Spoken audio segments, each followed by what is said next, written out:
Marco পোলোর ক্ষেত্রে প্রথম যে সালটা থাকতেছে সেটা হচ্ছে 1254। 1254 কি হলো? মার্কো পোলোর জন্ম হলো। জন্ম কোথায় হলো? জন্ম হলো হচ্ছে ভেনিস শহরে। কোন শহরে? ভেনিস শহরে। ভেনিস শহর কোথায় আছে? ইতালিতে আছে। এই ব্যক্তি কিন্তু একজন বণিক এবং পর্যটক ছিলেন, ভ্রমণ পিপাসু মানুষ, অর্থাৎ তিনি ভ্রমণ করতে ভালোবাসতেন। তো ইনি কিন্তু এশিয়া পরিভ্রমণে বেরিয়েছিলেন। কখন বেরিয়েছিলেন? ত্রয়োদশ শতকে বেরিয়েছিলেন। ত্রয়োদশ শতকে তিনি কিন্তু ভ্রমণ করতে বেরিয়েছিলেন, মানে 13 শতক। 1275। 1275 কোথায় গেল? চীনে। চীনে কার দরবারে গেল? কুবলাই খার দরবারে গেল। কুবলাই খার দরবারে গেল। এখানে যাওয়ার পরে কি হলো?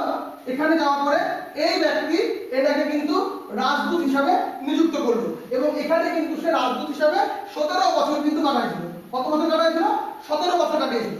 এরপরে এই ব্যক্তি আসতে কোথায়? 1292 চলে আসতে হচ্ছে ভারতে। ভারতে যখন আসলো, ভারতে কোথায় আসলো? ঠিক দক্ষিণ ভারতে। দক্ষিণ ভারতে সে সময় কোন রাজবংশ রাজত্ব করছিল? পাণ্ড্য রাজবংশ রাজত্ব করছিল, পাণ্ড্য। আর সেখানকার রাজা কে ছিলেন বলতো? রাজা ছিলেন হচ্ছে প্রথম কুলশেখর পাণ্ড্য। অর্থাৎ মার্কো পোলো এখানকার রাজাদের সঙ্গে কথাবার্তা বললেন, দেখলেন এখানকার রাজারা কিন্তু বেশ ধনী এবং বেশ শক্তিশালী। ভারতে আসার পরে কিন্তু তিনি বেশ কিছু জিনিস এখানে পরিলক্ষিত করেছিলেন, যার ভিতরে কি সতীদাহ প্রথা দেখে উনি অবাক হয়ে গিয়েছিলেন। তারপরে বলি প্রথা, তারপরে কি বর্ণ ব্যবস্থা, এবং এখানে মানুষরা নিরামিষ ভোজন করতেন। এই জিনিসগুলো কিন্তু তিনি লক্ষ্য করেছিলেন। এখানকার প্রধান যে সম্পদ যিনি যেটা দেখেছিলেন সেটা হচ্ছে মুক্তা। এখানকার সম্পদের মধ্যে তিনি দেখলেন মুক্তা। আর এই মুক্তার জন্য বিখ্যাত কোনটা ছিল জানিস? করমণ্ডল পুকুর।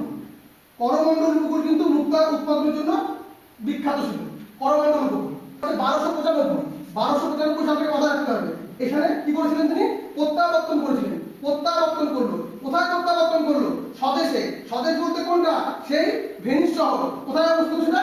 ইতালিতে। এই ভেনিস শহরে কিন্তু তিনি প্রত্যাবর্তন করলেন। আর তারপরে এই ব্যক্তি মারা যাচ্ছে কবে?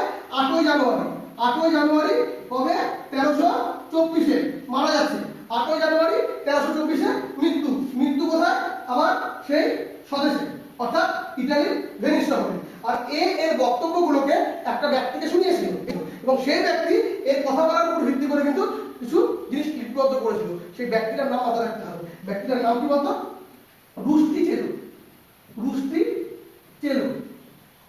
আচ্ছা, তোরা কি বলতে পারবি মার্কো পোলোর ডাক নাম কি? হ্যাঁ, আরেকবার বল। মিলিওয়ান। বিখ্যাত গ্রন্থ। গ্রন্থটা কি বলতো? The travels of Marco polo. পয়া গ্রন্থটা মাথায় রাখবি। পয়া কি বলতো? এর যে ধ্বংসাবশেষটা কিন্তু তামিলনাড়ুর হচ্ছে বা এখন কিন্তু দেখা যাবে ধ্বংসাবশেষটা পয়া। তো এই পার্টগুলো মাথায় রাখতে হবে, এটা কিন্তু খুব ইম্পর্টেন্ট পার্ট।